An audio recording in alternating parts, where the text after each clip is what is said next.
Depuis le premier jour, les écologistes sont aux côtés de l'intersyndicale pour protester contre cette nouvelle réforme des retraites. Et en ce contexte de grève générale, la journée des droits des femmes, le 8 mars, est l'occasion de faire le point sur ce que ce système fait aux femmes et pourquoi cette retraite échoue à gommer les inégalités entre les femmes et les hommes. La retraite se base sur nos activités professionnelles rémunérées. Il est donc logique qu'elle prolonge et perpétue les inégalités que nous subissons tout au long de notre vie active. Pour les femmes, citons par exemple les inégalités de salaire, les temps partiels, qu'ils soient choisis ou subis. Rappelons que 30% des femmes aujourd'hui travaillent à temps partiel.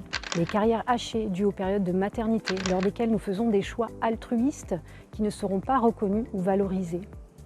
Les carences à toutes les échelles en matière de garde d'enfants et de périscolaire qui poussent les mères isolées dans la précarité et l'ensemble des femmes qui se voient contraintes d'assumer ce rôle dans leur foyer. Citons aussi les discriminations et les violences sexistes qui retardent les carrières des femmes spécifiquement, et aussi tous ces corps de métier qui sont occupés principalement par des femmes, qui sont essentiels et qui ne sont pas reconnus, notamment dans le soin aux personnes et services à la personne.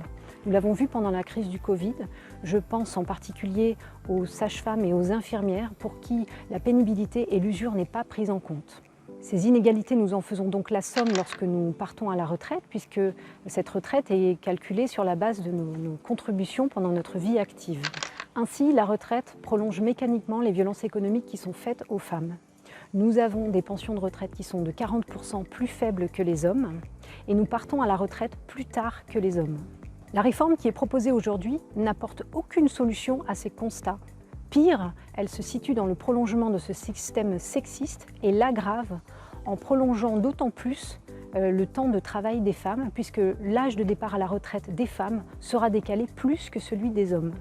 En fait, si cette réforme échoue à gommer les inégalités entre les femmes et les hommes, c'est parce qu'elle n'envisage pas d'autre économie que celle qui produit des points de PIB. Le gouvernement se montre incapable d'envisager le travail en dehors de sa valeur marchande et s'enfonce dans un logiciel productiviste qui use autant les travailleurs et les travailleuses que la planète. Tout le travail gratuit, bénévole, altruiste et solidaire qui est accompli par les femmes tout au long de leur vie et par les retraités ensuite, dans les foyers, dans les associations, auprès des autres générations, n'est pas comptabilisé pour la retraite, n'apporte pas de points de PIB et pour autant est essentiel à la société.